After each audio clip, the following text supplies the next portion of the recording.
के बात गोरी मन में मेरा खेलू तो कैसे पता चली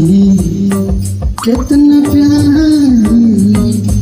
करेलू से कैसे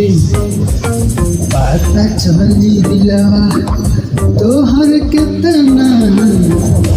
धर के हमारे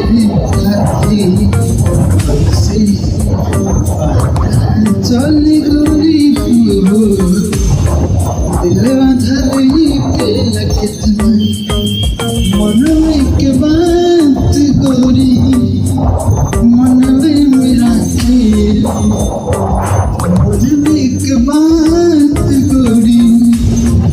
मन में मेरा खेलू कैसे पता चले हमसे और कितना प्यार हो कैसे कहबू